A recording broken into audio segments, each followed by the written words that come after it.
nome é Aloísio Gomes da Silva Júnior, sou analista judiciário, já estou há algum tempinho aqui andando pelos corredores do tribunal, desde os meus 20 anos eu ando aqui pelo tribunal, já estou com 48, então tem um tempo, né, que eu estou aqui.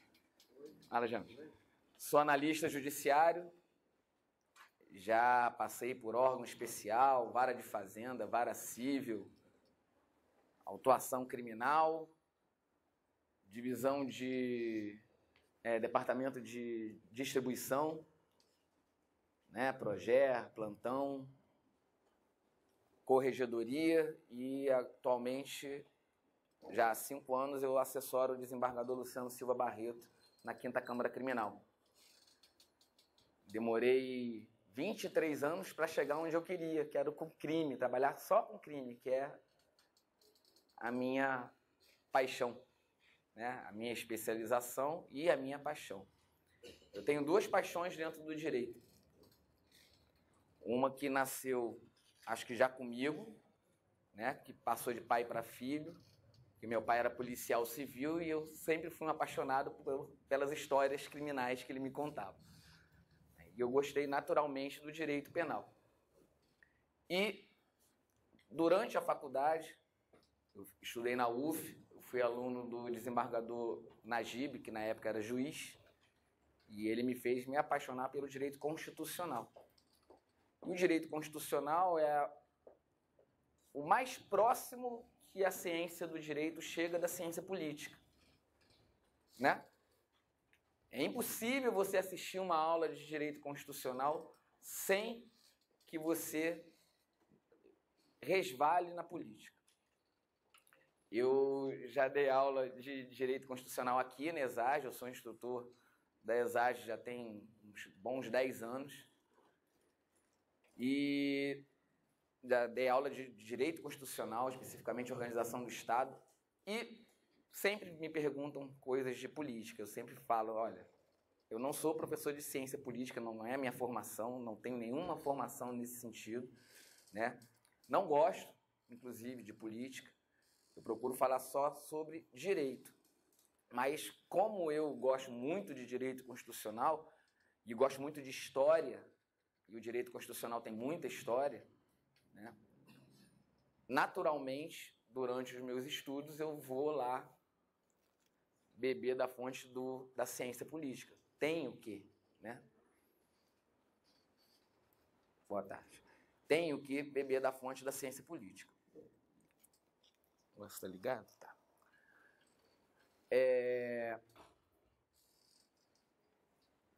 Daí, eu, naturalmente, né, migrar de vez em quando para essa parte da ciência política. Repito, não é minha especialização, não é a minha leitura normal, não é. Minha leitura normal é penal, processo penal e direito constitucional. Isso aí eu leio como quem lê Sidney Sheldon, como quem lê esses autores aí, né? Paulo Coelho, o direito constitucional, direito penal e direito processual penal é o meu Harry Potter, né?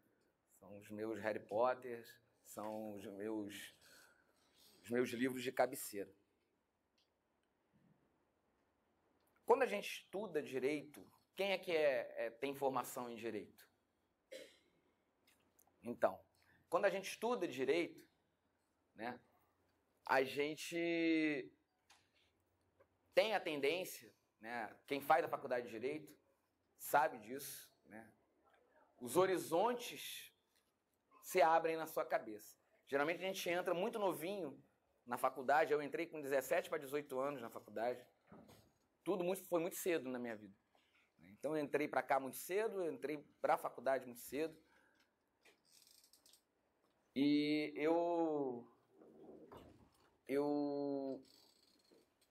quem faz a faculdade de Direito acaba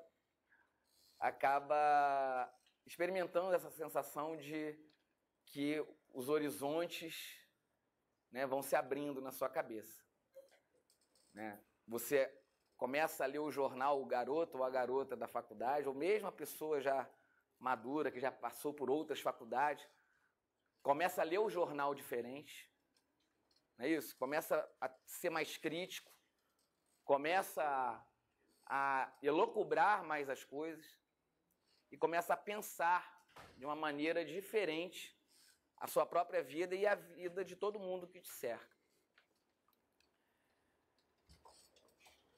Por que eu estou falando, dando essa introdução para vocês para falar de democracia?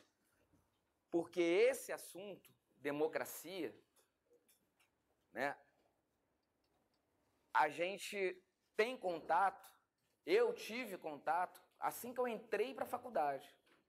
Eu entrei para a faculdade em 1988, 88 para 89, né? Eu fiz o vestibular em 89, então eu entrei em 89.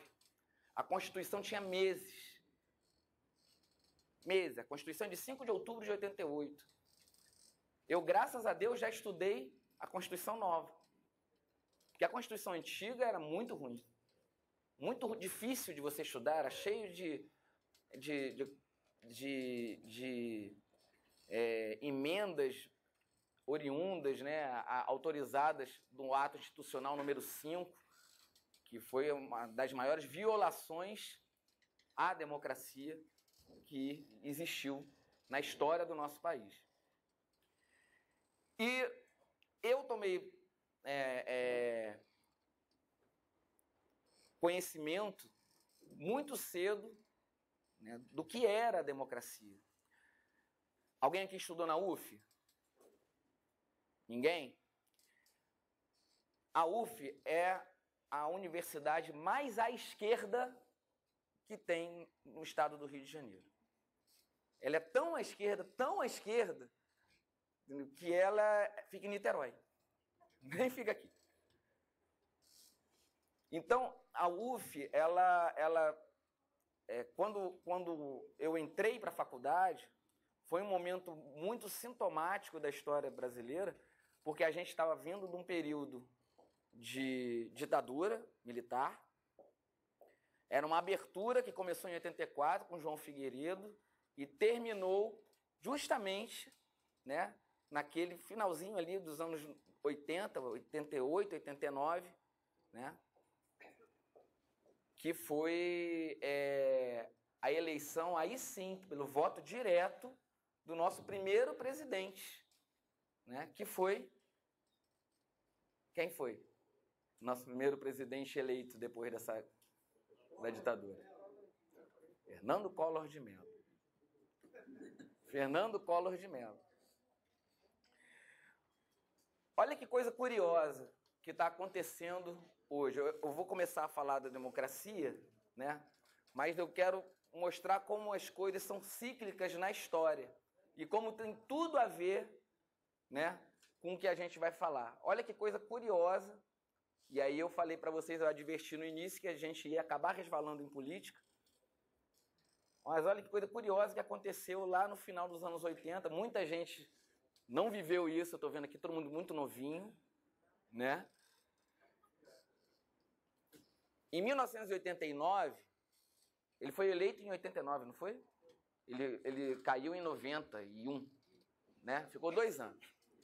Em 1988, né, que foi a eleição e ele tomou posse em 89, não foi isso? Não, foi em 89, ele tomou posse em 90. Isso. Em 1989, o quadro, né, político nosso era o seguinte: a gente tinha um político brigão, né, de esquerda, um cara antigo, que estava um cara bem rodado, bem experiente, né, que viveu os anos de chumbo na pele, inclusive na família dele, e que era um cara mesmo que enfrentava, né, os opositores de peito aberto, o cara que xingava, que falava, que era do PDT. Vocês lembram quem era? Leonel Brizola. Tínhamos um outro jovem, um cara jovem, vindo do sindicalismo, que não era tão brigão.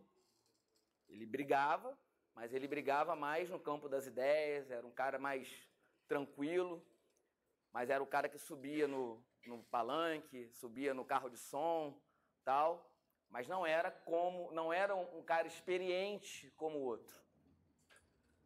Ele era barbudinho, gordinho, baixinho, tinha uma voz rouca e 9 dedos. Quem era ele? Luiz Inácio Lula da Silva. E nós tínhamos um cara de direita, que era a renovação, que era a mudança, que era aquele cara que representava tudo aquilo que a gente queria naquele momento. Era o caçador de Marajá, foi o cara que colocou Alagoas no centro da discussão política do país, porque até então ninguém nem sabia, nem lembrava que existia Alagoas. Não é isso? A gente não lembrava que existia Alagoas. Fernando Collor de Mello fez a gente lembrar que existia Alagoas ali. Ele realmente enxugou a máquina. Quebrou? Ali, ó, sente ali. Ele realmente enxugou a máquina pública de lá, ele realmente correu atrás dos marajás, ele fez aquilo ali tudo. Então ele simbolizou o novo. Não é isso? E era um cara de direita de um partido nanico, chamado PRN, que nem tinha representação quase no Congresso, acho que tinha um deputado no Congresso. 1 ou 2. Qual é o... Só fazendo um comentário, lembra-se também em debate, dizer assim, o nosso deputado Renan Calheiros tirou nota 10, tinha tipo uma pesquisa, não sei se era de teatro que chamava, então eu lembro que ele estava nesse partido, Renan Calheiros. Era do PRN. E hoje qual é o quadro que a gente tem? Qual é o quadro que a gente tem? A gente tem um cara de direita, de um partido nanico, que é visto como a renovação. Um cara que não tem um passado político manchado, como era o Fernando Collor de Mello. O passado político do Fernando Collor de Mello naquela época era limpinho, cristalino. A gente tem um cara de esquerda, brigalhão, experiente, que já foi gestor, já foi governador de estado e, por coincidência, é do PDT. E a gente tem um outro ascendendo, subindo meteoricamente nas pesquisas, vindo do sindicalismo do PT. E a gente tem no meio disso tudo, no mesmo quadro, um diferencial. A internet. Em 89 não tinha internet. A gente está vendo campanha política, a nossa campanha política hoje está toda na internet. Toda na internet. E lá a internet é terra de ninguém. A internet é terra de ninguém. É isso mesmo? A internet é terra de ninguém? Não, a internet é o lugar mais policiado e ideológico do planeta. Posta alguma coisa na rede social sobre o seu partido político ou sobre o seu candidato. Experimenta. Colocar lá. Alguém aqui participa de discussões pela internet, na rede social, sobre política? Já experimentou? A maior parte das reações é assim. Não faço questão. Eu, particularmente, não gosto. Eu, na internet, ou eu dou uma zoada dos candidatos. Eu tenho um candidato preferido, que eu gosto muito, né? Eu não vou votar nele, mas eu gosto dele. Estou sentindo falta dele porque ele está jejuando lá não sei aonde.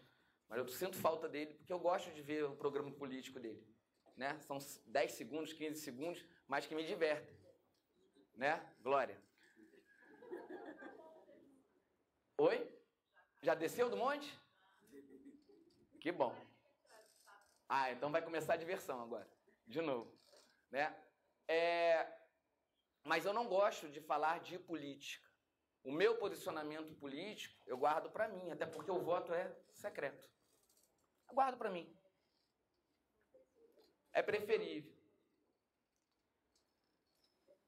Isso é democrático? Esse autocerceamento que a gente está experimentando hoje na nossa vida, nesse momento político do Brasil, isso é democrático? Vocês acham democrático? Vocês acham que nós vivemos numa democracia? O que é democracia?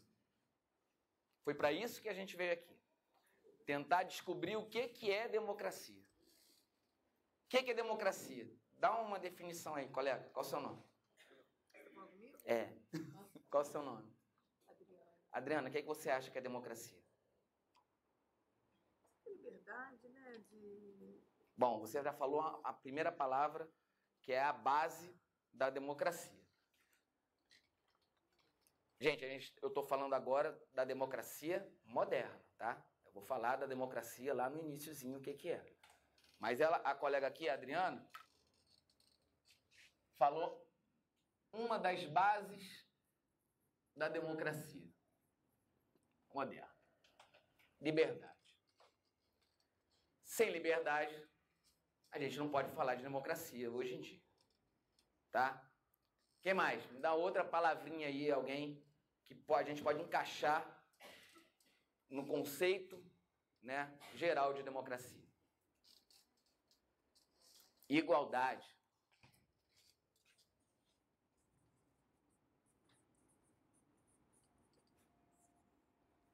Mais uma.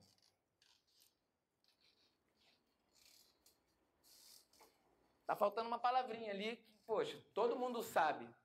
Tá todo mundo sabendo qual é a palavrinha que tá faltando ali. Qual é? Qual? Fraternidade. Isso aí. Ó. São os 3 postulados da Revolução Francesa, né? Liberté, égalité, fraternité. A democracia moderna se alicerça aqui, ó. Nisso aqui. O ideal. Isso. O ideal dela, da democracia moderna, liberdade, igualdade, fraternidade. Eu comecei falando assim para vocês desenvolverem um raciocínio, né? Porque eu quero que vocês saiam daqui e desenvolvam o próprio raciocínio a respeito do momento histórico que nós estamos passando. Para responder a pergunta que a gente está fazendo aqui hoje sobre o que é democracia. E se a gente está vivendo numa democracia hoje. Calma. Calma. Estão roubando muita coisa da gente mesmo. Mas calma. A gente está aqui hoje por causa do Dia Internacional da Democracia, que foi comemorado no dia 15 de setembro, último sábado agora. Né? Foi um dia instituído pela ONU, teve comemoração lá em Nova York. Olha só, a gente não foi chamado, mas teve comemoração, né, lá em Nova York, na sede da ONU. E o dia 15 de setembro foi escolhido como uma alusão à Declaração Universal da Democracia, que foi feita no Cairo, em 1997, durante o encontro interparlamentar de 128 países, mandaram comissões de parlamentares para lá, e eles fizeram a Declaração Universal da Democracia, em que eles colocaram os alicerces daquilo que hoje em dia se chama democracia. Vocês podem ler essa declaração, tem um portal Interleges do Senado Federal aqui, eles colocam a declaração toda lá, tá? O que diz essa declaração universal da democracia? Essa declaração ela foi feita em consonância primeiro com a Declaração dos Direitos, Declaração Universal dos Direitos Humanos, aquela de 1948, pós-guerra, né, feito pela ONU. Essa, por sua vez, foi feita com base na Declaração dos Direitos do Homem e do Cidadão da Revolução Francesa. Olha só como foram longe, né? Essa Declaração Universal da Democracia, ela fala o seguinte: por democracia, para se viver democracia, democracia é um regime de governo, é um regime político, ok? Como regime político, ela, em princípio, se adequa, pode ser vivida em todos os sistemas de governo, né? A princípio. No sistema parlamentarista pode, no sistema presidencialista também pode. A democracia, ela se alicerça na paz, na comunidade. Só dá para viver democracia quando se está em paz. Só dá para viver democracia se você tem instituições fortes o suficiente para suportar as tensões sociais. Só dá para falar em democracia. Acho que tem um lugar lá atrás. Tem lugar aí? Obrigada. Nada. Só dá para falar em democracia se você dá voz a todo mundo que forma aquele grupo de forma igualitária. Democracia é a vontade da maioria? Também. Democracia é a vontade da maioria, desde que você dê voz também à minoria. Então, é um primeiro mito que a gente tem que afastar. Democracia é a voz da maioria. Não é. Democracia é a voz de todo mundo. Tá? Democracia é a voz de todo mundo, inclusive da minoria. E principalmente da minoria. Senão vira ditadura da maioria. Ok? Ok? Senão degenera. Então é a primeira coisa que a gente tem que tirar da nossa cabeça. A gente tem essa ideia da ditadura, não, da democracia como vontade da maioria, inclusive da nossa família, né? Almoço de domingo. O que a gente vai fazer? É o aniversário da vovó. Vamos fazer o quê? Aí aquele monte de neto, aquele monte de filho, o pessoal se liga no grupo do WhatsApp, se fala, né? Vamos fazer isso, vamos fazer aquilo lá. A maioria decidiu isso. Aquilo ali é um grupo democrático. Às vezes não. Porque pode degenerar para uma ditadura. Às vezes só a maioria está seguindo a vontade dos filhos mais velhos. Na verdade, são esses aí que mandam. Pode até nem perguntar para a avó, a principal interessada, né? A gente tem no mundo repúblicas democráticas em que o principal interessado, qual é o principal interessado? Quem é o principal beneficiário da democracia? O povo. A gente tem uma república popular democrática da Coreia, que não é a Coreia do Sul, é a Coreia do Norte. O que tem de democrático e popular lá? Nada. Igualzinho a gente tem uma república democrática do Congo. O ditador caiu, ó, ficou 40 anos, né? 40 anos na República Democrática do Congo. Então, às vezes, a democracia, né, ela degenera. Ela degenera. Degenera por você não ouvir o seu principal beneficiário. Democracia, ela, hoje, né, na visão moderna, ela se alicerça em liberdade, igualdade e fraternidade, e ela é voltada para manter a paz social e para harmonizar a vida em sociedade, a vida do povo. A soberania é popular. Isso está, inclusive, na nossa Constituição. Ok? A nossa Constituição, logo no iniciozinho, vou botar aqui o óculos, que a idade está chegando.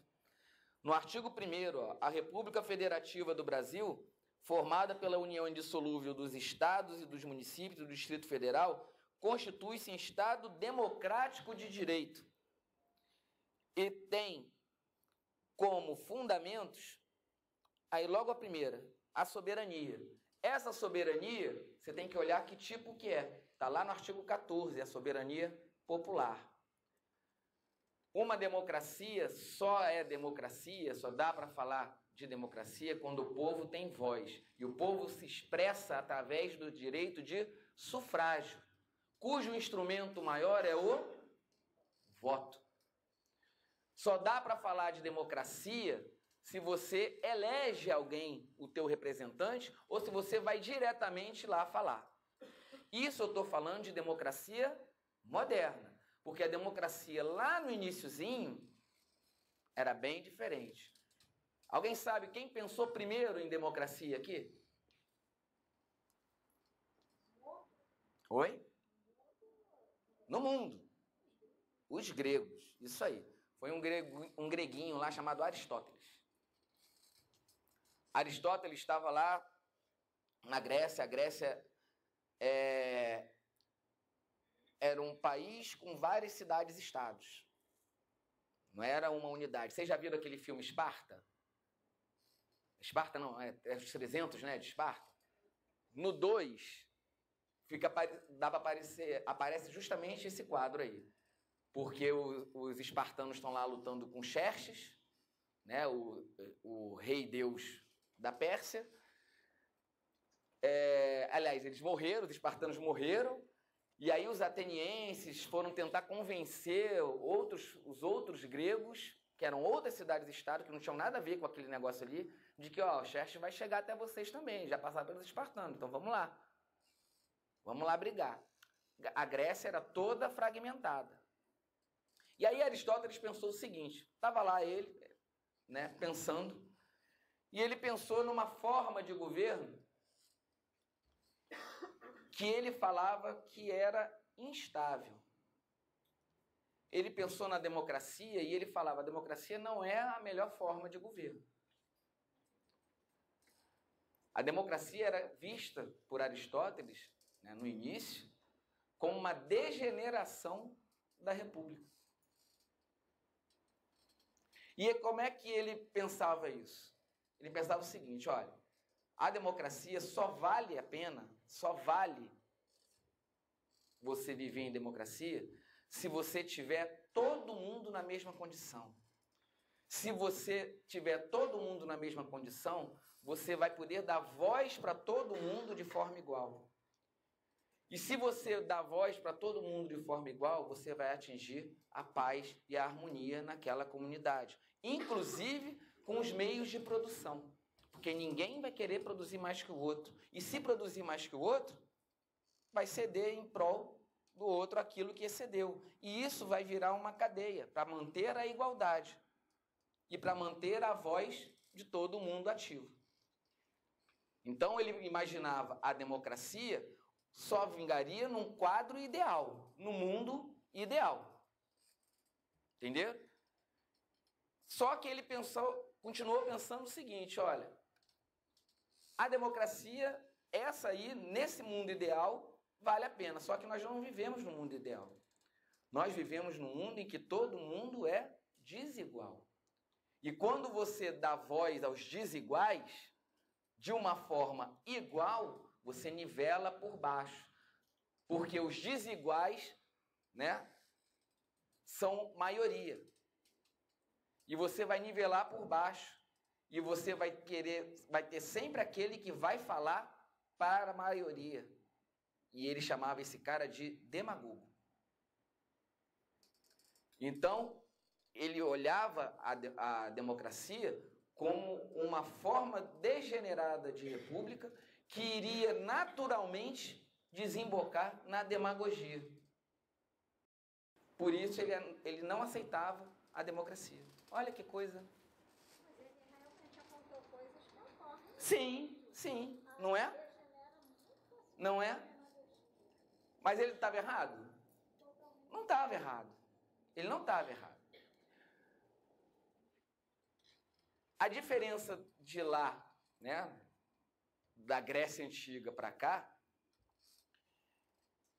é que no meio do caminho teve Revolução Francesa. No meio do caminho, né, teve a Revolução Industrial. No meio do caminho teve a Revolução Americana. Teve Primeira Guerra, teve Segunda Guerra. E isso tudo foi fazendo com que a democracia saísse daquela forma degenerada, sendo encarada como uma forma degenerada de república, e chegasse aos dias de hoje como realmente a gente almeja. Só que, como a colega ali falou, ele não estava errado.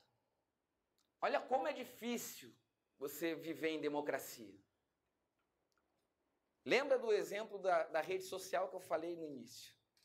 Olha como é difícil você dialogar com uma pessoa que é diferente de você. Né?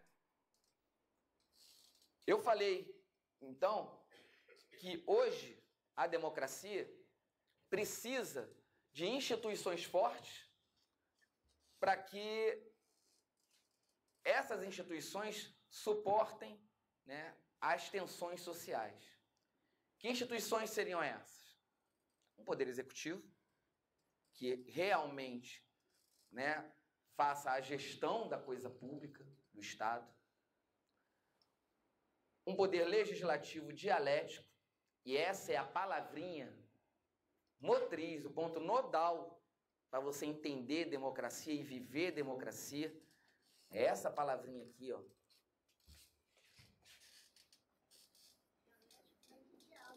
Isso. Dialética.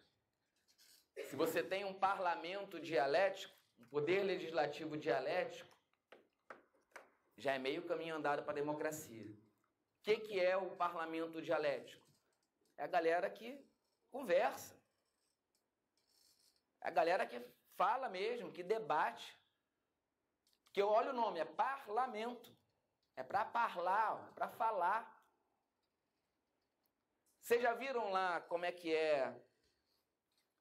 Já tiveram curiosidade, ou já viram em algum noticiário, como é uma sessão do parlamento inglês?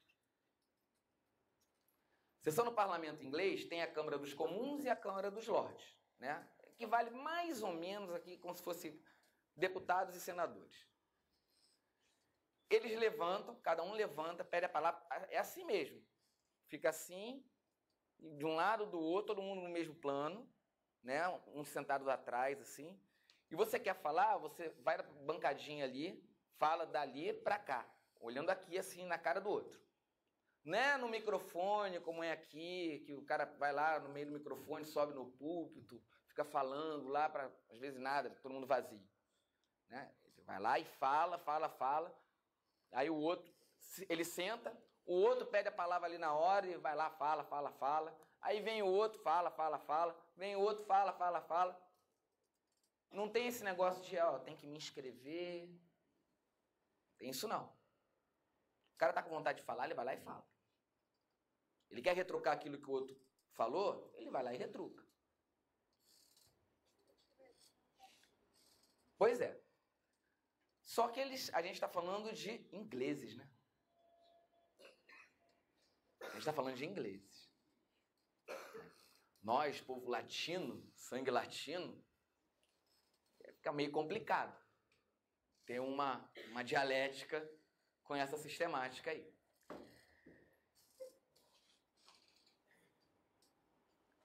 um parlamento dialético, um executivo com gestão, que tenha gestão, e um judiciário, né, que seja realmente o defensor dos direitos fundamentais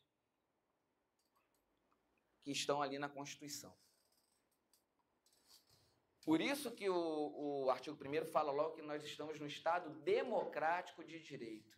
Faz questão de colocar essa palavrinha logo no artigo 1º da Constituição. Estado democrático de direito. Tem uma diferença fundamental entre você colocar a palavrinha democrático aí no meio. Porque senão seríamos só um Estado de direito. Um Estado de direito é aquele que submete às próprias leis que edita. Ele já é uma evolução em relação ao Estado absolutista. Qual era o Estado absolutista? Aquele lá pré-iluminismo, pré-revolução francesa. É aquele do rei. O rei batia no peito e falava: Estado sou eu. Ele era legislativo, executivo e judiciário. Ele decidia da cabeça dele. Ele tinha o arbítrio e falava: olha, agora eu quero cortar a tua cabeça, não gostei de você, vou fazer. Isso era um Estado absolutista. O Estado de direito já foi uma evolução em relação a isso daí. Era o Estado que se submetia às próprias leis. Ele seguia a própria lei que editava. Só que isso não significa que haja democracia. Por exemplo, um Estado de direito notório foi o Reich. A Alemanha era um Estado de direito, porque tudo aquilo que Hitler fez estava na lei. O racismo, né?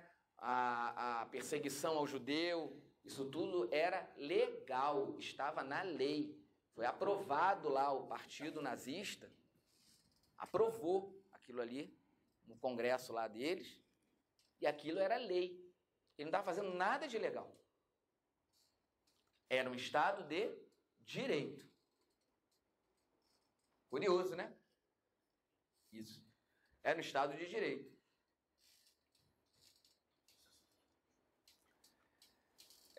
Quando a gente coloca logo no primeiro artigo da Constituição, a palavrinha democrático, a gente já está assumindo um outro viés. Já está colocando um outro ponto aí no Estado de direito. A gente já está falando assim, olha, nós somos um Estado de direito que vai ter que observar os direitos fundamentais da pessoa que lá está. E aí a quem cabe esse papel? Ao Poder Judiciário. Quando a Constituição fala que nenhuma lesão ou perigo de lesão vai deixar de ser apreciado pelo Poder Judiciário, lesão a direito, vai deixar de ser apreciado pelo Poder Judiciário, está dizendo justamente isso, que o Poder Judiciário é o guardião, é o maior defensor, e esse é o papel dele dentro do Estado Democrático de Direito. Sem esquecer que o artigo 2º da Constituição fala que os três poderes são o quê? Independentes e harmônicos. Então, para você ter democracia hoje, você tem que ter essas três instituições independentes e harmônicas. Todas as instituições, né, que são oriundas desses três poderes, dessas três funções do Estado, também tem que funcionar tudo direitinho. Então, não está muito longe daquele pensamento de Aristóteles, né? Que ele só viu pelo outro lado. Ele começou pensando que aquilo ali realmente não vai dar certo. Não sei se cabe. O que ele considerava república? Era uma coisa muito parecida. República é res pública, a coisa é de todos. Só que todos era só o cidadão. A sociedade grega tinha escravo, né? Tinha o pessoal que não era mais cidadão. Tinha aqueles apenados com ostracismo, né? Ostracismo Vem de ostra mesmo, né? A pessoa é mandada para dentro da ostra. Era assim a metáfora. Mas a galera era banida. Então ele deixava de ser cidadão. Então a república vem daí, a república que ele pensava. Nós estamos na república, né? Por isso eu fiz essa pergunta. Sim. Não conheço também a obra de Aristóteles. Uhum. Se ele achava esse sistema tão mais perfeito, né? Ele fala, olha só, o pensamento de Aristóteles não está muito diferente do que a gente pensa hoje, é que ele só via pelo outro lado. Ele era, vamos dizer assim, um pessimista em relação à democracia. Ele falava, olha, a democracia é isso, só que para ter isso, não vai dar certo. Não vai dar certo nunca. Né? Porque ele falava, para ter democracia mesmo, tem que ser um ambiente perfeitamente harmônico. E isso não vai existir nunca. A democracia, ela é intensamente, incessantemente buscada pela gente, pela humanidade toda. Né? A gente, aqui no Brasil, experimentou pelo menos 2 surtos democráticos ao longo da história. Né? Foram 2 surtos democráticos mesmo, na base do susto. Um foi em 1945, com o fim do Estado Novo, porque o Brasil ia levando uma piaba do caramba, porque a gente estava flertando e, assim, bem namorando mesmo, já pegando na mão com o fascismo. Já estava de mãozinha dada já. Já tinha mandado flor, já estava ali quase, Getúlio Vargas já estava quase se intitulando Duce também. E aí afundaram um monte de navio mercante aqui na costa, né? Morreu gente pra caramba e ele não teve outra solução a não ser entrar na guerra do lado, graças a Deus, de quem venceu. Porque, gente, não se iludam não, tá? O Brasil é o maior ponto estratégico mundial. O Brasil é o maior ponto estratégico mundial. Politicamente, ele é o maior. Nós somos, acho que é a 10ª economia do mundo. Nós somos um país continental. Do nosso país, olha, isso lá na Segunda Guerra, a gente está falando de 70 anos atrás. Do nosso país, você podia ir para a Ásia, combater com o japonês, você podia, com ou contra, você pode, né, ou podia, 70 anos atrás, combater contra o americano, ou com. Você rapidinho estava na Europa e você conquistava a África tranquilamente, numa linha reta, saindo de Pernambuco. Então, estrategicamente, né, o português deu uma sorte do caramba. Porque a gente é cobiçado há muito tempo e vai continuar sendo cobiçado há muito tempo. Todo mundo quer esse corpinho. Todo mundo, a verdade é essa. E tá todo mundo... Vocês sabem que essa é a primeira eleição que vem observador internacional da ONU, né? Por quê que vocês acham que está vindo pela primeira vez observador internacional da ONU? Porque nós tivemos um impeachment de uma presidente há pouco tempo atrás e agora a gente tem uma ascensão de extrema direita muito rápida. E agora a gente tem uma guerra na internet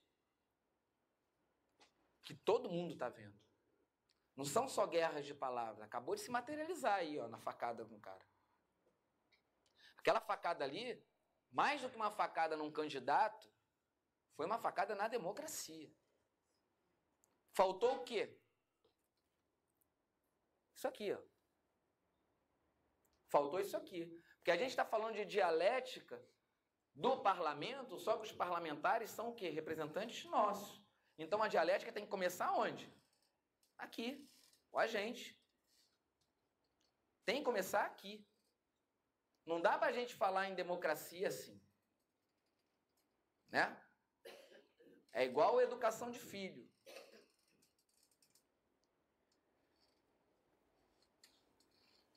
A criança ela é formada na escola? formação da escola? Formação da escola, ela adere àquela formação que ela recebe em casa. Não é isso? Então,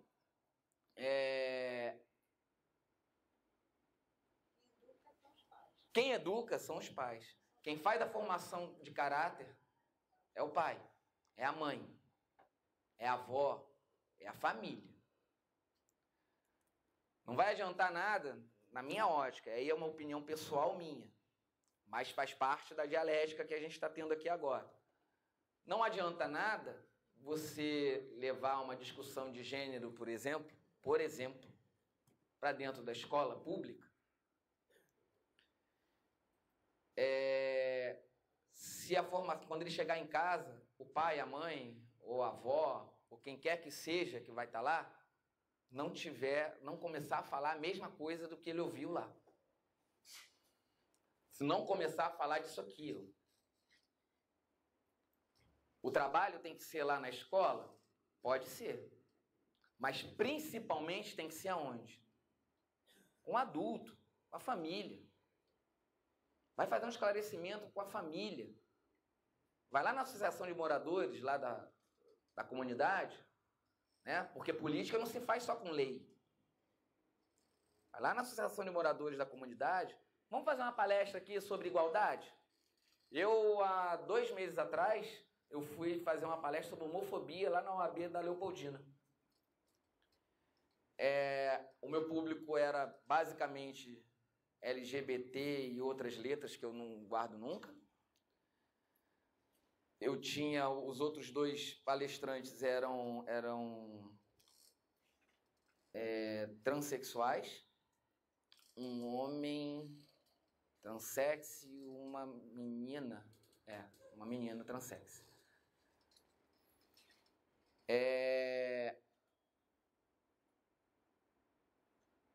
E eu já fui esperando assim que todo mundo ficasse meio chocado, porque eu sou contra a criminalização da homofobia. Não que a questão não seja importante, pelo contrário. É que eu, como bom democrata que sou, eu vejo que o direito penal é a forma mais incisiva e mais violadora da individualidade humana. É a forma mais capital de você entrar na vida de uma pessoa, que o Estado entra na vida de uma pessoa. Você não pode simplesmente, vamos criminalizar a homofobia sem uma discussão do que o que é homofobia. Homofobia não desculpe o termo, né? Chamar uma pessoa assim, ô viadinho. Isso não é homofobia. Homofobia é um conjunto de atos, é um conjunto de atitudes excludentes daquela pessoa, que excluem aquela pessoa da sociedade. E para você chegar até o direito penal, você pode passar pelo direito civil, pelo direito administrativo, passa por um monte de outras coisas que são muito mais eficazes do que você restringir a liberdade de alguém. Muito mais pedagógicos. Porque o que precisa para isso daqui, é esclarecimento. Não precisa de pena. Precisa de esclarecimento. E aí eu acho muito mais democrático você fazer isso aqui que a gente está fazendo. Vamos lá dentro da comunidade, vamos lá conversar com a galera, mostrar que a criança, né, ter um amiguinho afeminado não é nada demais. Não é nada demais. Que o menininho ter 2 pais não é nada demais. Desde que esses 2 pais deem todo o amor que ele precisa, qual o problema? Mas isso não precisa ser criminalizado. Na minha ótica, não precisa ser criminalizado. Tem que ser discutido, né? Em outras instâncias. Eu falava para vocês que as instituições têm que ser firmes, têm que ser atuantes, e a gente trabalha no Poder Judiciário. O Poder Judiciário, ele tem uma atuação democrática, na visão de vocês? enquanto poder judiciário, tá, gente? Não vamos falar de administração, porque a gente é servidor público e a gente vai acabar falando, né, sobre a nossa vida como servidor e foi essa a pergunta. Falando da atuação jurisdicional mesmo. Vocês acham que a atividade fim do Poder Judiciário é exercida de forma democrática?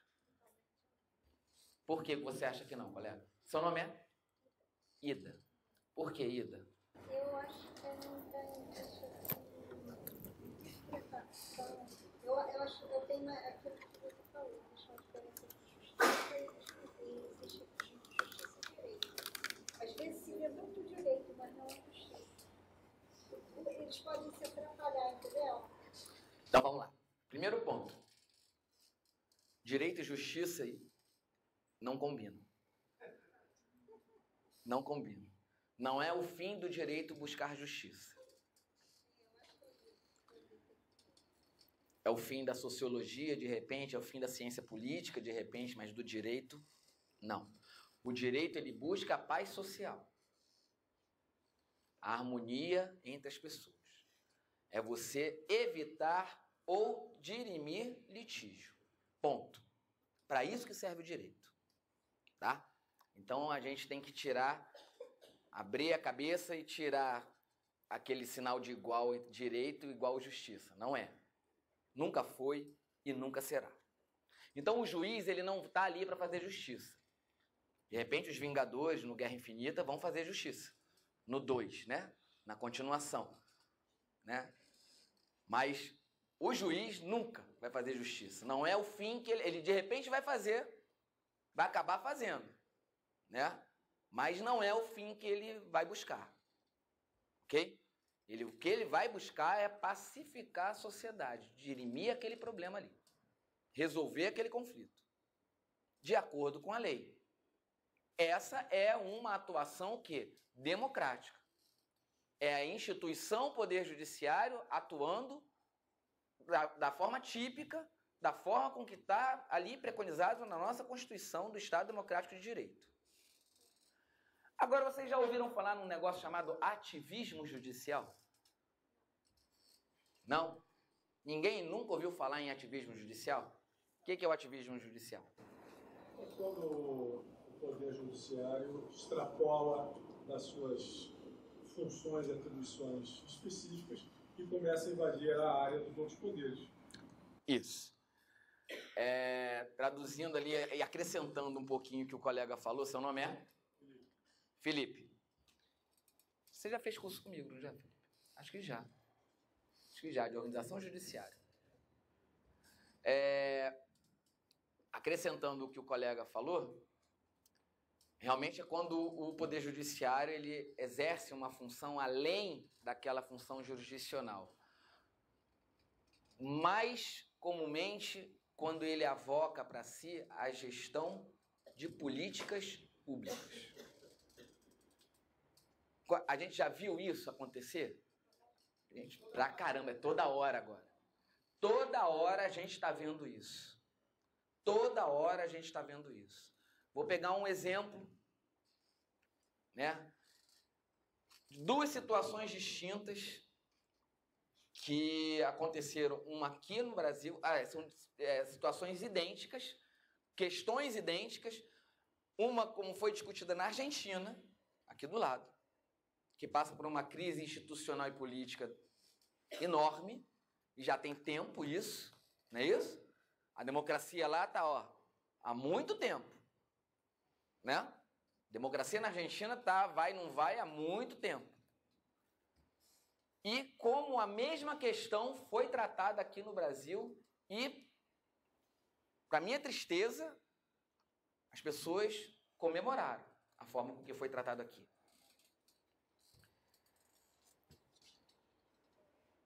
Como é que foi discutido o aborto lá na Argentina? Teve um projeto de lei, esse projeto de lei foi discutido lá na Câmara dos Deputados dele, aprovaram o projeto de lei, né, na Câmara dos Deputados, autorizando o aborto, ou descriminalizando o aborto lá, foi para o Senado, no Senado caiu. teve uma manifestação de um lado, de outro, né? Acho que passou em tudo quanto é noticiário aqui. Foi democrático aquilo ali? Plenamente. Por quê? Porque foi no parlamento. O parlamento representava o quê? O povo deles lá. Houve uma discussão pública. O povo falou ali. O povo rejeitou aquilo ali. Se o povo tivesse aprovado, continuaria sendo democrático.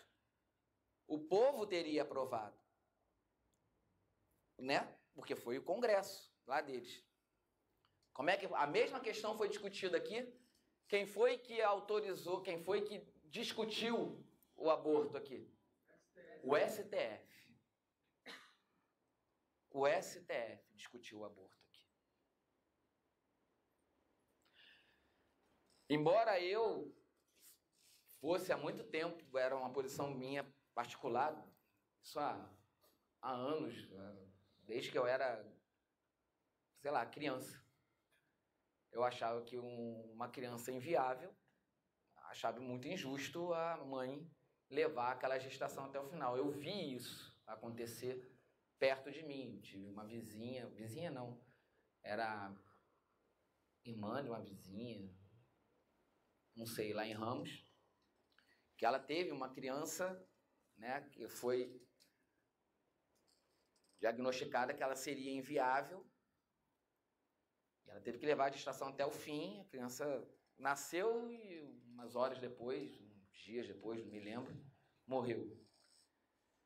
A minha ex-cunhada, a minha sobrinha, que seria minha afilhada, também foi diagnosticada com síndrome de Edwards.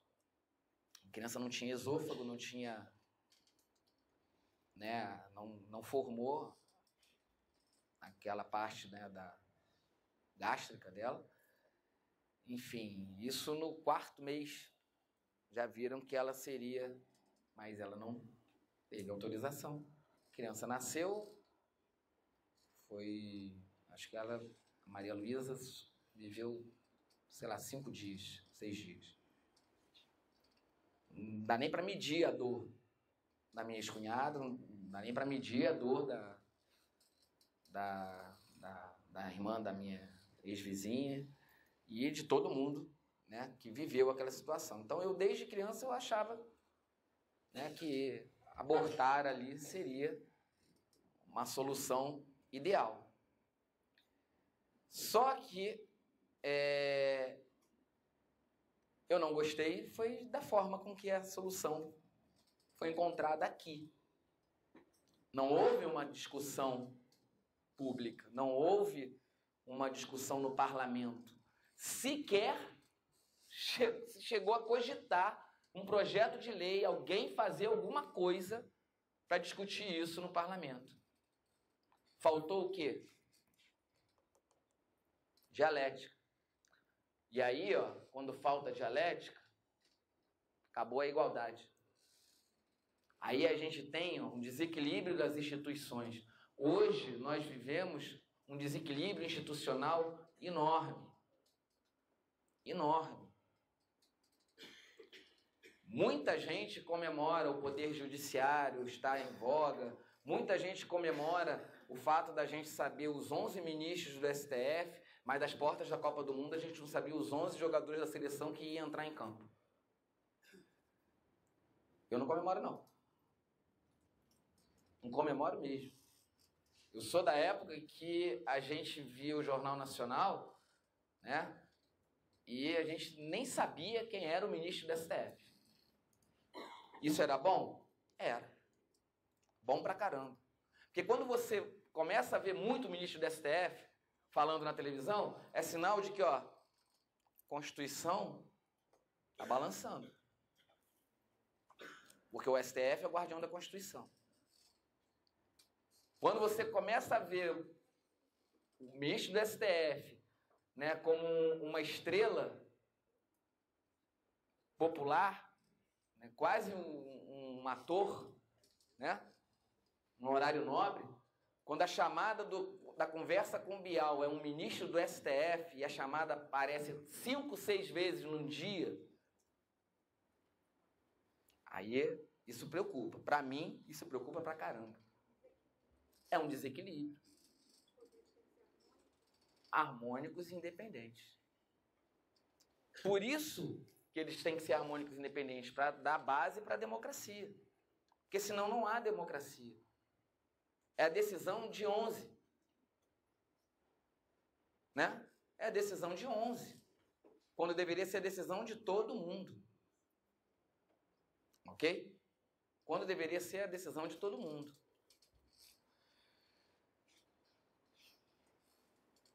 Vou dar um outro exemplo. Hoje, a maior democracia da América do Sul, qual é? Um país que tudo funciona, um país que tem uma educação de primeira, um país que todo mundo olha assim, pô, isso aqui é Europa encravada no... Não. Quem? Uruguai. O Uruguai hoje é o país nirvana da América do Sul. Tudo funciona lá. Educação é de primeira, educação para todos e de primeira, não é isso? Você chega no Uruguai, eu não fui não, minha namorada já foi. Você chega no Uruguai, segundo ela, e segundo todo mundo que vai no Uruguai, os lugares limpíssimos, as pessoas educadíssimas. A educação realmente lá é acesso a todo mundo. Né? Saúde também. Você chega nos postos de saúde lá, você está em casa. Você turista, passou mal, vai no hospital público. Você vai ter atendimento. Gente, a gente está falando... Peraí, vai. É outra história. É outra história. Aí é outra história. Né? Mas... Mas tem, lógico que tem. E é isso que eu tô... Mas isso tem. Essa desigualdade vai ter em todo o país. Todo o país. Não.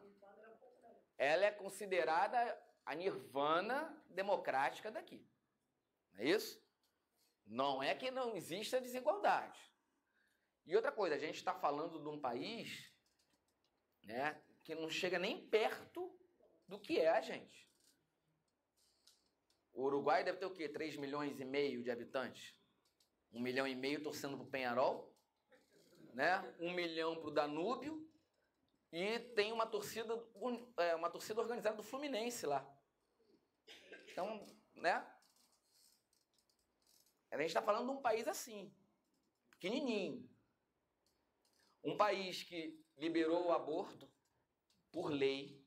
Um país que liberou a maconha por lei. Foi discutido lá. Né? Foi discutido. Aqui foi liberado o aborto até 3 meses, não é isso? Até 3 meses.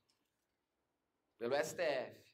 A discussão sobre descriminalização da maconha está no Congresso? Não. Está onde? No STF? Está no STF. E lá no Uruguai, semana passada, lá, não sei se vocês sabem, já é o segundo governo, é a continuidade do governo do Mujica, que é um socialista ferrenho, né? Ele é linha dele é socialista, ele é um cara totalmente despojado de bem material. Ele, durante o mandato dele, ele continuou morando na mesma casinha simples lá dele. Né? Até teve uma reportagem, ele foi considerado o presidente mais pobre do mundo, né? Porque ele não tinha riqueza alguma, nada. Ele tinha um fusquinha, ele continuou com o fusquinha dele, a casinha dele lá virou local de visitação e você podia encontrá-lo num domingo de tarde sentado descascando uma laranja, bater na porta lá, abrir o portãozinho, sentado do lado dele, chupar metade da laranja com ele. Ele é assim. E está na continuidade, né? O cara, ele conseguiu eleger o sucessor dele e é a mesma linha de governo. E lá o Uruguai é considerado a nata da democracia, né, na América do Sul. E semana passada, né, teve uma notícia de que um militar, um general, foi preso porque emitiu uma opinião contrária a uma lei que fala das pensões e proventos da reforma, né, de reforma do militar. Ele emitiu uma opinião, né, numa entrevista, eu acho, e foi preso. Combina isso com um Estado democrático? Né? Não falta isso aqui? Qual é a liberdade que o cara tem? Porque a liberdade é de opinião. A liberdade é de opinião. Você pode ter a sua opinião.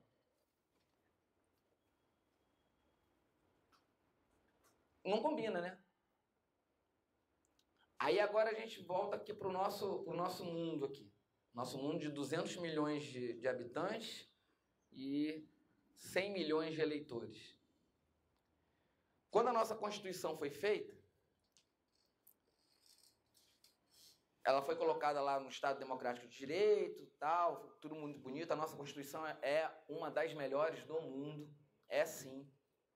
Não se engane, não deixe ninguém falar mal da nossa Constituição, porque ela é considerada, mundo afora, uma das mais completas, uma das melhores do mundo. Ah, mas ela é emendada pra caramba, mas a Constituição tem que ser emendada.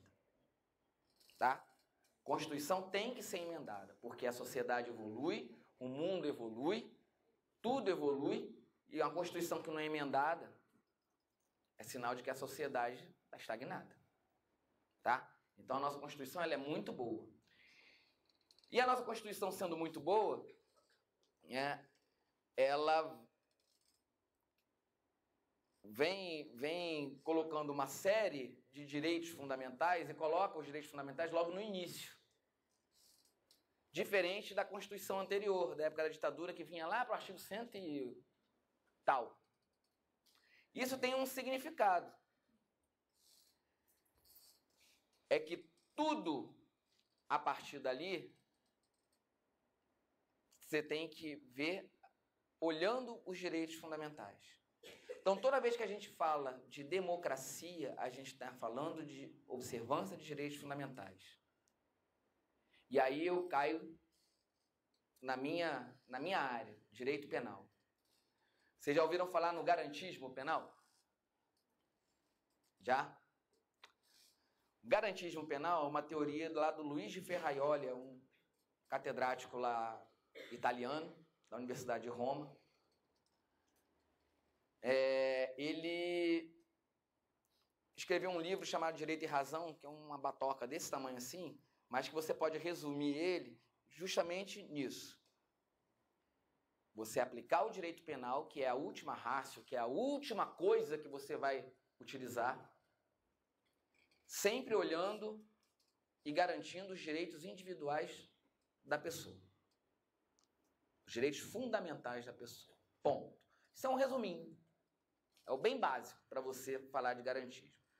Garantismo penal, ele está dizendo, né, que é para você aplicar o direito penal de forma com grano Salles, como fala um professor, José Maria Leone.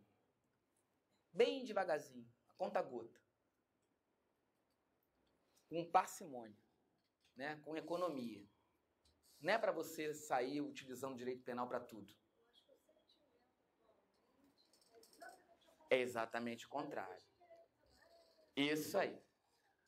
Aí o que acontece?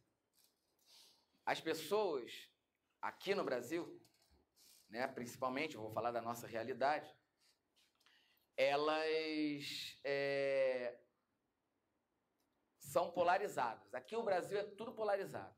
Aqui não existe democratas. Aqui não existem democratas. Aqui existe o esquerda e a direita. Né? Vocês sabem a origem de esquerda e direita? Quem é de direita aqui? Quem se acha de direita? Pode levantar a mão. Não tem problema algum, não. Quem se acha de direita? É porque as pessoas têm vergonha de falar que são de direita, tá, gente? É sério. É sério. As pessoas têm vergonha de falar que são de direita, porque o pessoal de direita é reacionário, o pessoal de direita é atrasado. Quem se acha de direita aqui? Pode levantar a mão. Quem se acha de direita? 1, 2, 3. Por que você se acha de direita? Porque aí eu acho que agora está tudo assim, muito confuso, entendeu? São muitas ideias, todo mundo quer mudar tudo, ninguém tem uma... Então você é conservadora. Beleza. As pessoas de direita são conservadoras. E são mesmo, na gênese da direita, são os conservadores mesmo. Quem se acha de esquerda aqui? De esquerda. Só isso? Nelson, por que você se acha de esquerda? Se a colocação de ser esquerda, se dizem aliados no campo progressista defende. Realmente, o pessoal de esquerda, na gênese, ele é progressista. Quem se acha aqui de centro? Pessoal de centro. Gente, centro, não tenham vergonha não. Pessoal de centro, geralmente o pessoal fala assim, você é em cima do muro. Né? Você é um indeciso, é em cima do muro. Não é não. Quem se acha de centro? Porque existe o centro-direita e o centro-esquerda. Quem se acha de centro-direita? Centro-direita é aquele cara que não é tão à direita, ele está ali, ó. Ele está assim. Né? Ele está meio tombadinho. Por que você se acha de centro-direita? Eu acho que a sociedade tem que ter uma organização que a população se sinta protegida. Você, então... Tem que ter um regramento que funcione. Um regramento básico, não é isso? Mas você não chega a ser aquele conservador. Aquele cara que, não, eu sou de direita mesmo, não quero que nada mude, porque as regras estão legais. Não, você quer uma mudança, mas não precisa ser uma mudança tão grande quanto o pessoal de esquerda. É isso? E o pessoal de centro-esquerda, acredito eu, né, que seja também, siga também na mesma linha. Não é isso? Pois bem, esquerda e direita, eu tive esses dias, eu tenho um amigo, ele tem 28 anos só. Ele tem de idade o que eu tenho de tribunal. Né? Mas esse meu amigo, Felipe, ele é formado em ciências políticas e agora está fazendo faculdade de TI. Ele é meio maluco. Mas ele é muito bom, de ciência política ele é muito bom. Ele é um menino muito inteligente, muito lido, né? Isso daí. Eu, como falei no início, eu não tenho uma leitura de ciência política tão grande assim. Tenho indiretamente por causa da área do direito que eu gosto, né? Que é direito constitucional, penal e processo penal. Então eu acabo resvalando por aí. Diz que daqui a pouco eu chego lá em Vila Isabel. Daqui a pouco eu chego em Vila Isabel.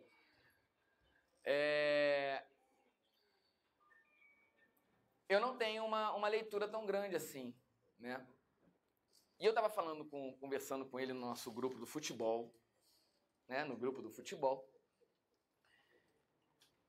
E a gente tem fortes embates ali, né? Porque eu sou um democrata. O democrata, ele se amolda aqui à nossa realidade mais ao centro-esquerda. Tá? Eu sou um democrata, se eu estivesse nos Estados Unidos, eu seria um democrata. Né? E o pessoal de direita seriam republicanos. Fala. Essa conotação de direita e esquerda, isso também hoje ainda vive muito complicado. Então, eu vou falar justamente disso. Da esquerda, aquele comunismo. Isso, eu vou falar justamente disso agora. Vou falar justamente disso. O maior embate que eu tenho com esse meu amigo, Felipe, é justamente que eu falo para ele que direita e esquerda, aqui no Brasil, é uma conversa que tem que ser superada. Aqui não cabe. Por quê? Aqui no Brasil há uma polarização em que a pessoa de esquerda é aquela pessoa que é olhada como o socialista. Não é isso? E a conotação que se dá é essa. Se você chegar para uma pessoa que se diz de esquerda e falar assim, você é liberal, a pessoa, não, sou de esquerda.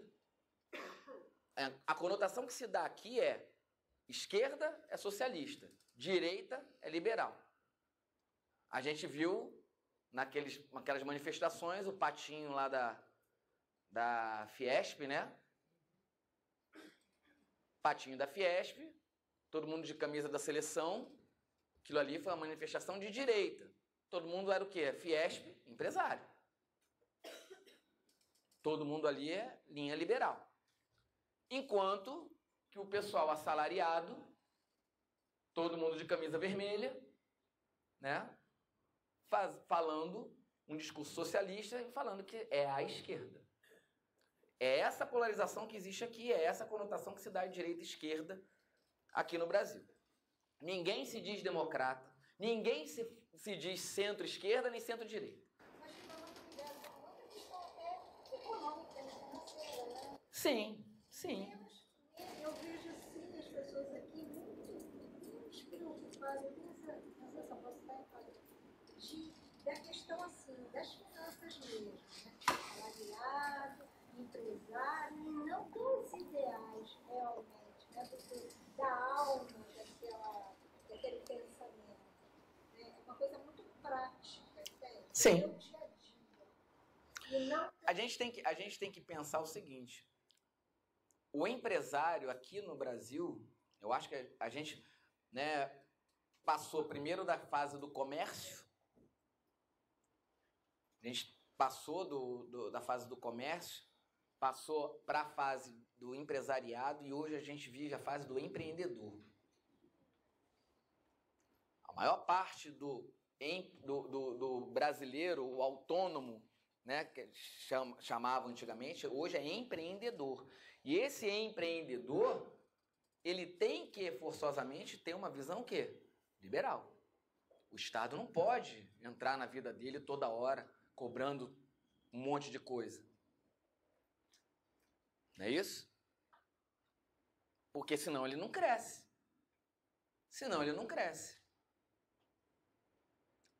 Então é muito difícil você ser empreendedor, empresário e ter uma visão liberal aqui no Brasil. Como é difícil também, nós temos uma visão o quê? Socialista, uma visão social aqui.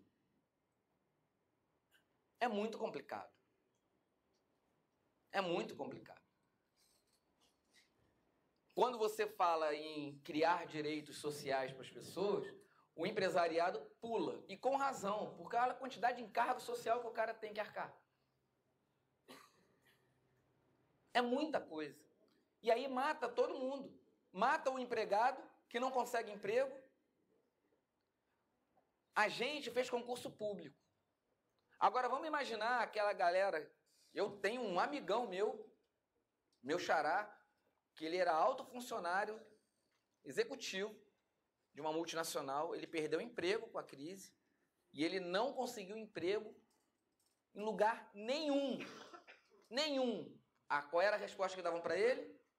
O seu currículo é muito para isso aqui. Eu não tenho como pagar isso aqui. O cara super qualificado, o cara falava 4 línguas. O cara era MBA de não sei o quê. O cara morou 8 anos em Singapura. Ficou desempregado. Ficou desempregado um tempão. O que ele fez? Virou um empreendedor. Não teve outra saída. Virou um empreendedor. Oi? Com fundo de garantia? Só que é difícil. Fundo de garantia para empreender aqui é uma complicada. Então, aí é que eu vou falar. Nós somos funcionários. A gente está do outro lado. A gente está sob a mão do Estado. Nossa vida é toda na mão do Estado. Oi? É. Na mão e no pé. Fala. Fala. Fica todo mundo arraigado no direito à esquerda, até porque não interessa um esclarecimento. Não, quando você perguntou, se tem um debate mais profundo, as pessoas vão se qualificar. Não, eu sou uma pessoa de centro, eu sou de centro-esquerda. Então, eu vou tentar explicar rapidamente todas essas linhas ideológicas que estão aí nesse momento. A gente vê no Facebook, principalmente, ah, seu comunista, ah, seu fascista, ah, seu isso, seu aquilo. E as pessoas nem sabem o que é que estão falando, né? Primeira coisa, origem de esquerda e direita. Esquerda e direita foi um termo que nasceu lá na Revolução Francesa. Tinha os jacobinos e tinha os girondinos. Os jacobinos eram os aristocratas. Sentavam lá no parlamento à direita. E os girondinos eram os de extrema... Era o contrário, contrário. Os girondinos eram os aristocratas. Sentavam à direita. E os jacobinos, é isso mesmo, os jacobinos eram a burguesia, que era de esquerda. Olha que ironia. Olha a ironia. A burguesia era a esquerda. Na sua gênese, a burguesia era a esquerda. Olha como as coisas vão mudando. A democracia era uma corrupção da República.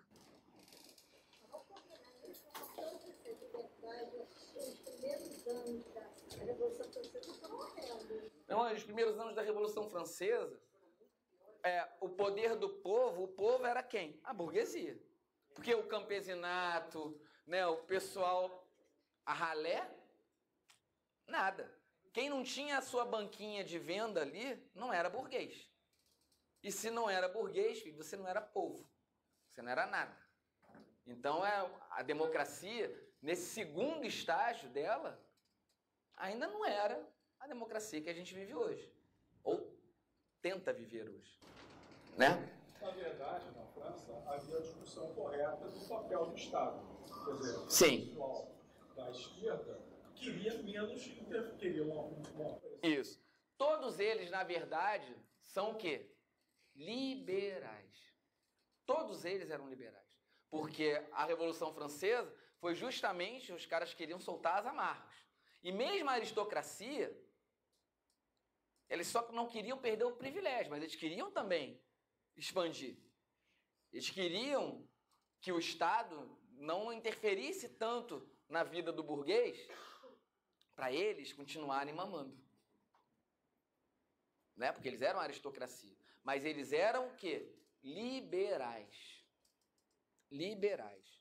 Então, direita e esquerda nasceram sobre o palio do liberalismo. A esquerda era a burguesia, que hoje fede, né? Burguesia hoje fede. Pois é. Há uns 30 anos a burguesia fede. Mas a pessoa fala, seu burguês, pô, mas eu era de esquerda, então.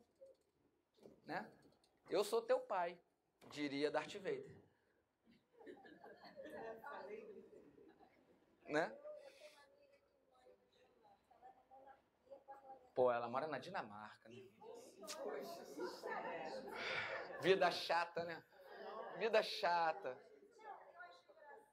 Eu tenho um amigão meu de escola que mora na Dinamarca também. Pelo relatório, é uma monarquia parlamentarista que funciona quase como um socialismo. O Estado ali está em cima de você para redistribuir. Agora vamos falar sobre o socialismo. O socialismo ele nasceu para dar uma correçãozinha no que era o liberalismo. O liberalismo é o anseio do povo em que o Estado, que era absolutista, a gente não vai esquecer que era o rei, né, que era o Luís XVI, que batia no peito e falava, o Estado sou eu que decido a porcaria toda. O socialismo veio para falar, olha só, você está criando uma desigualdade muito grande, porque o burguês está indo embora, o aristocrata continua ganhando muito dinheiro, né, muita coisa, só que o camponês, o cara que trabalha para o burguês, esse não está ganhando nada. Esse só está tomando na cabeça. O socialismo, tá? Ele foi pensado por Karl Marx como uma passagem para o comunismo, justamente uma desconstrução do Estado. Olha que coisa curiosa, mais uma coisa curiosa. A gente tem na cabeça que o socialismo é aquela presença estatal, né? Aquela coisa ali. Só que na Gênese, quando Karl Marx, que era um duro, pensou lá, né? Karl Marx era duro, cheio de filho, duro. E aí ele, né? não tinha trabalho, pensava. Era filósofo. Né? Tinha que pensar soluções para alimentar aquela renca de criança. Oi? Não entendi. Não, Karl Marx não viu a obra de Lenin, não. A obra de Lenin, não, ele é muito anterior. Karl Marx nasceu em 1818. Entendeu? Lenin, essa galera aí toda, não aplicou o que o Karl Marx... Esquece isso. É outro mito. Isso é outro mito. Isso é outro mito. Então, a gente tem na ideia, na nossa cabeça, isso que você falou, Ida. O socialismo é o Estado ali. O socialismo pensado por Karl Marx é justamente a desconstrução do Estado. O que é o Estado? O Estado é aquele contrato social de Rousseau, não é isso? Cada um de nós aqui, vamos formar um Estado? Cada um de nós aqui, povo, a gente cede um pouquinho da nossa liberdade individual em prol da coletividade. O nome disso daí é soberania. A gente está dando soberania para ele, está dando um pouquinho da nossa autonomia, e aí a nossa autonomia, cada um de nós, um pedacinho, forma a soberania do Estado, que é um elemento do Estado. Outro elemento é o povo, outro elemento é essa sala de aula aqui, ó, o território. Pronto, a gente formou o Estado, a gente fez um contrato social entre nós para ceder esse direito para aquele ente maior nos proteger. A gente, através dele, conseguir o bem comum. Isso é o Estado. O que Karl Marx pensou? Eu vou desconstruir o Estado.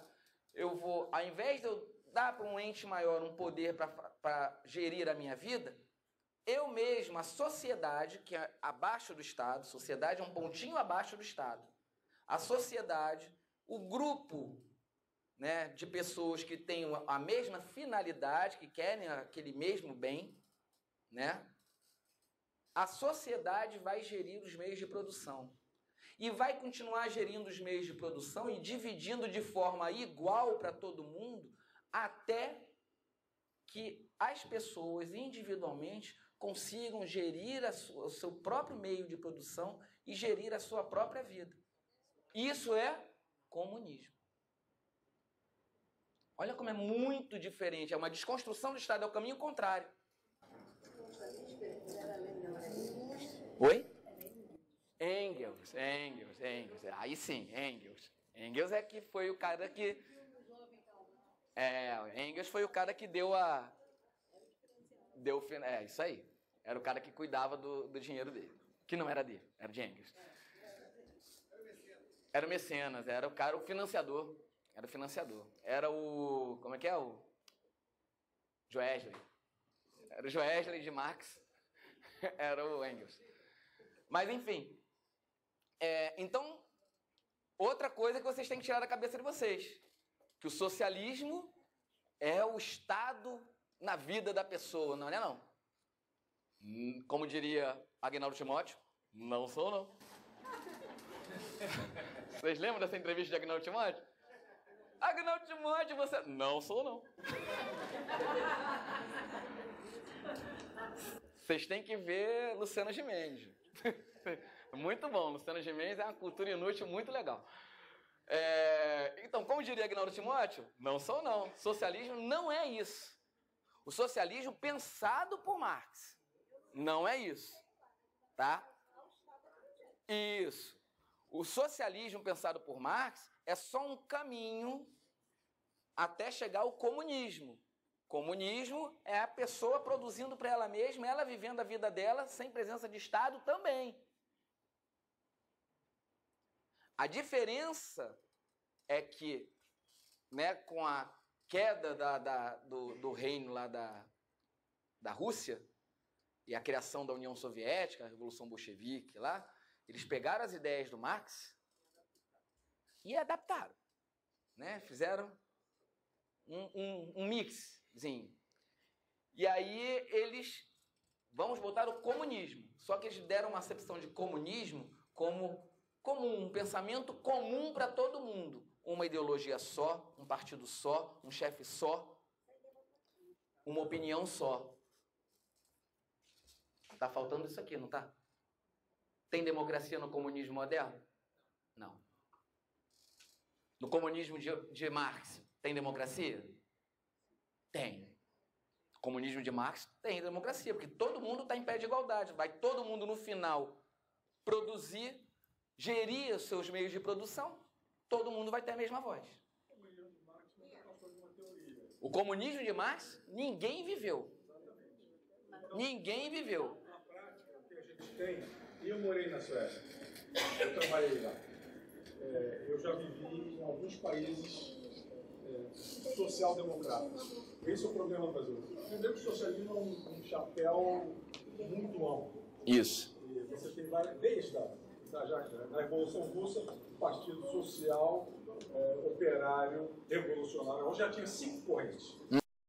Que, inclusive, foram dizimados porque os bolcheviques começaram a mandar matar os seus companheiros, inclusive o menchevique, o caso mais famoso, aquela picaretada que eles mandaram dar, não em 17, mas já na década de 40, no Trotsky, que estava escondido no México. Então, quer dizer, ela está muito ampla. Então, primeiro, aqui é uma questão até, eu acho, da situação brasileira.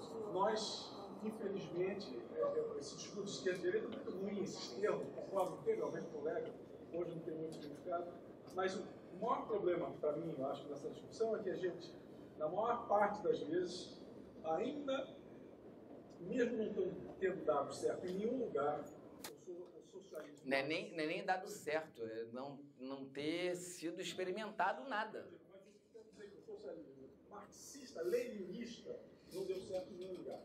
Não deu certo na Rússia, não deu certo em nenhum lugar que eu tentava.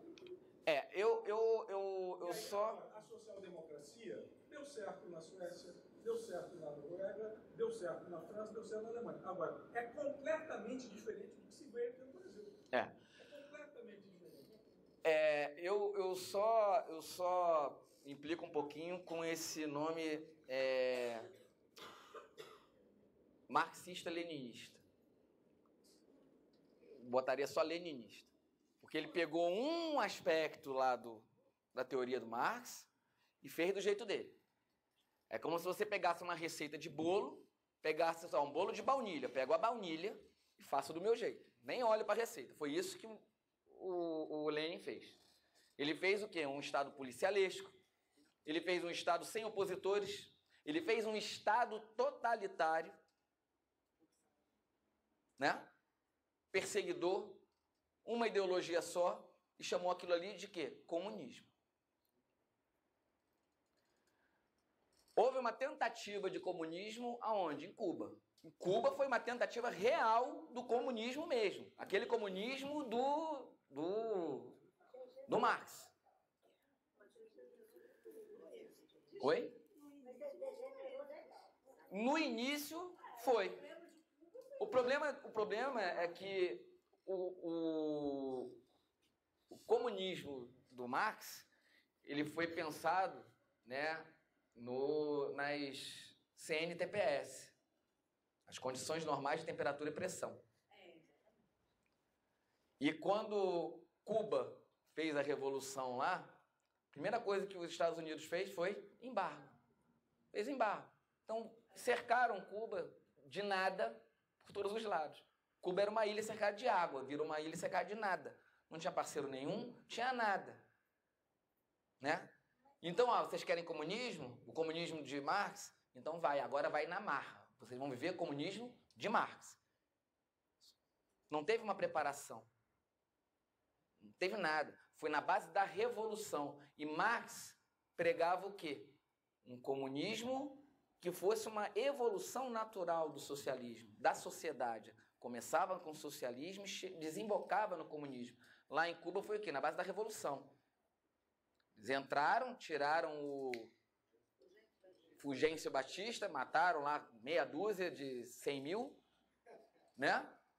Metade da ilha morreu e agora nós somos comunistas. Tinha tudo para dar errado, né? E deu. Tinha tudo para dar errado e deu.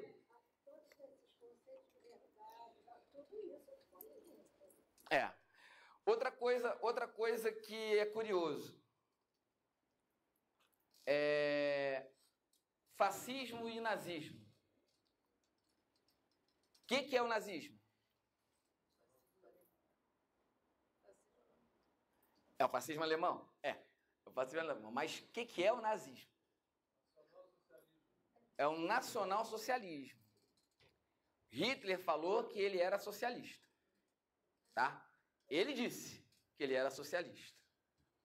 Ok? Se a gente pegar o contexto histórico da Alemanha lá, a Alemanha veio da República de Weimar, tomou uma piaba na Primeira Guerra, né? Hitler cresceu na miséria, porque os países que venceram a guerra, a história é contada por quem vence, né? Impuseram pesadas multas lá para a Alemanha, através do Tratado de Versalhes, e a Alemanha virou um caos.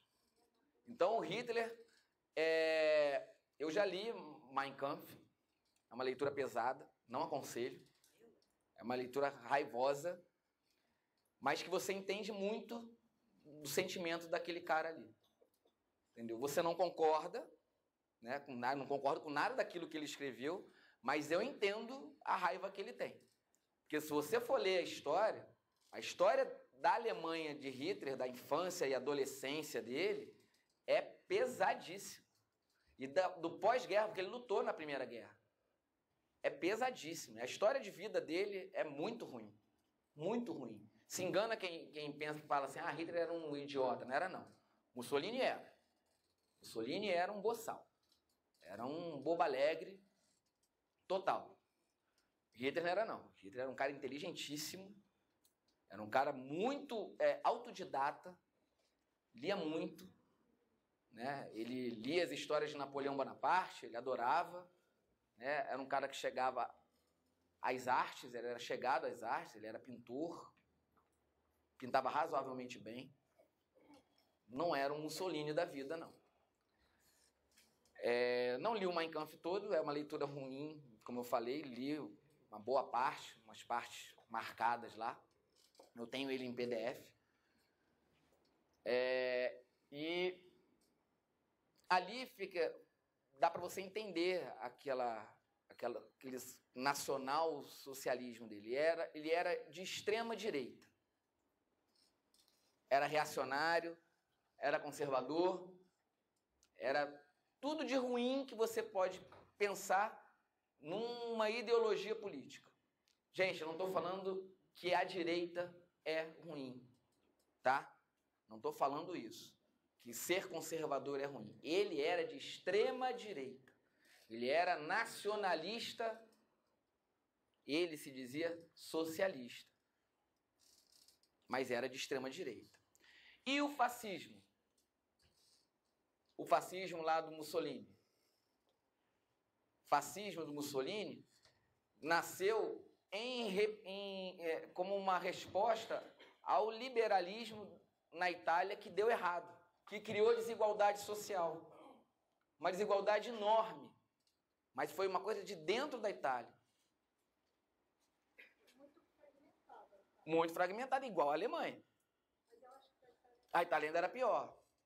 Ainda existe essa diferença até hoje. Né? O sul e o norte da Itália praticamente não se comunicam.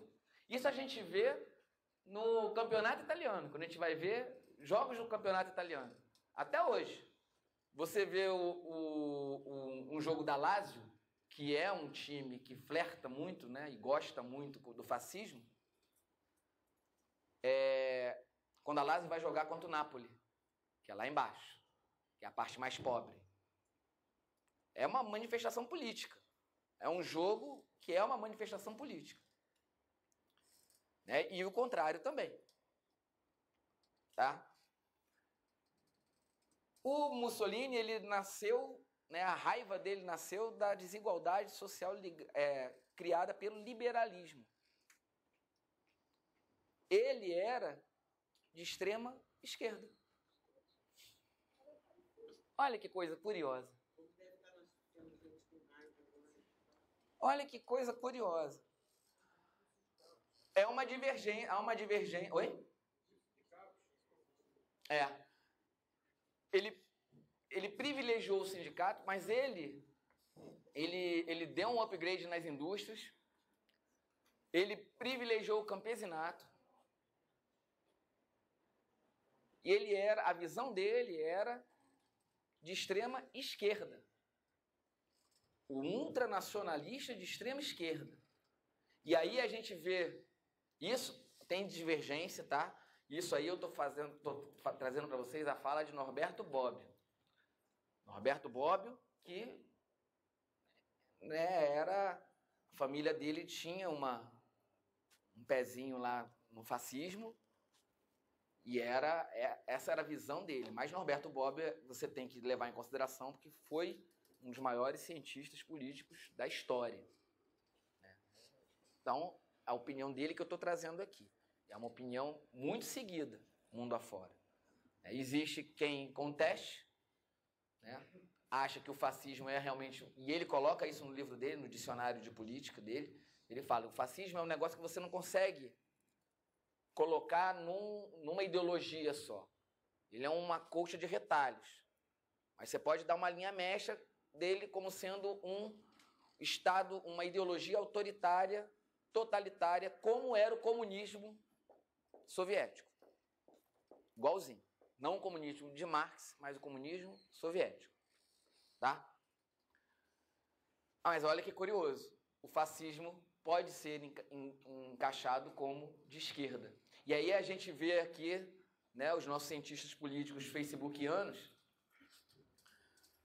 quem é de esquerda, quem é eleitor do PSOL, do PT, do PDT, xingando quem vai votar no candidato do PSC. PSC, né? Não, PS...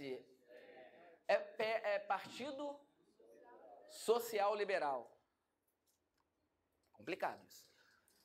Social liberal é complicado. Mas ele não está muito longe da nossa Constituição, não. Nossa Constituição ela é social-democrata. Tá? Ela é social-democrata. Quando o cara fala social-liberal, eu quero, para mim, pensar que ele está flertando ali, ele está se dizendo democrata. Porque a social-liberal é o Partido Democrata lá nos Estados Unidos. É o social-liberal, ele é social-liberal. Tá? E os republicanos são os mais parecidos com a direita nossa aqui. O pessoal mais conservador. Tal. Mas o social-democrata aqui no Brasil, ele já tem origem império. A esquerda, mas aqui no Brasil o tempo todo. É porque a nossa Constituição, se você for ver, a nossa Constituição ela é social-democrata. A nossa Constituição fala aqui, no artigo 1º, que um dos fundamentos dela... Cadê? Os valores sociais do trabalho e da livre iniciativa. Pronto. Livre iniciativa. Liberal. Valor social do trabalho. Aí você vai lá no artigo 170, repete a mesma coisa, e você tem um capítulo inteiro falando disso aqui. Então, a nossa Constituição, ela pega tudo isso aqui e a gente pode dizer que o nosso Estado é social-democrata. Eu, pelo menos, falo assim. Não sei. Mas o Estado que está lá na Constituição é social-democrata. O problema todo é que, como eu disse, a gente querer ser maniqueísta e dizer que é branco ou preto, esquecer todos os tons de cinza, a gente termina nisso. Então, porque, por exemplo... São 50, né? Ou mais. Exemplo, ensino gratuito de alta qualidade para todos. Isso foi uma pauta da esquerda. Vamos chamar assim, olha, estou usando esse termo horroroso, eu não gosto. Mas hoje é uma pauta universal. O liberalismo... Tem alguém de direita que não quer um ensino gratuito, democrático para todos? Só um ultra radical maluco. Assistência médica gratuita de excelente qualidade para todos. isso foi inicialmente uma pauta da esquerda, hoje é uma pauta universal. Mas você tem razão. Você tem toda a razão. E quando a gente fala... voltando aqui para os nossos cientistas políticos facebookianos, né, o que eu acho engraçado é quando o cara lá que é eleitor do PSOL, né, do PT, do PDT, e que não é eleitor do PSL, xinga o eleitor do PSL de fascista. E aí o cara xinga de volta de comunista. Sendo que, né, se a gente for analisar a história, são as duas faces da mesma moeda.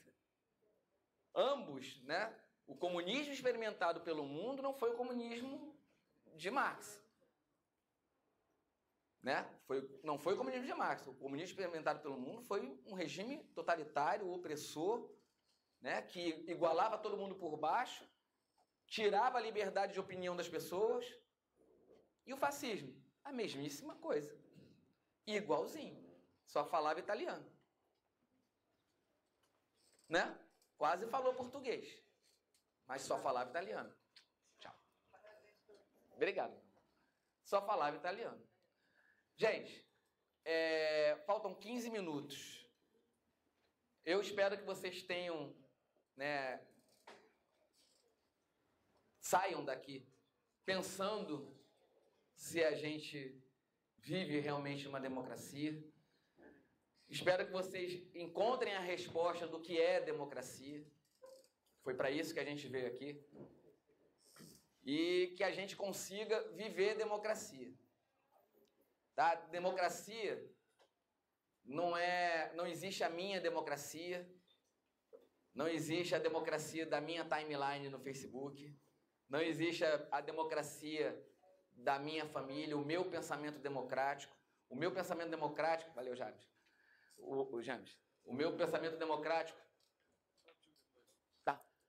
O meu pensamento democrático não pode ser diferente do pensamento da Ida, não pode ser diferente do pensamento da colega aqui, não pode ser diferente do pensamento democrático do Nelson, nem do colega que é de direita.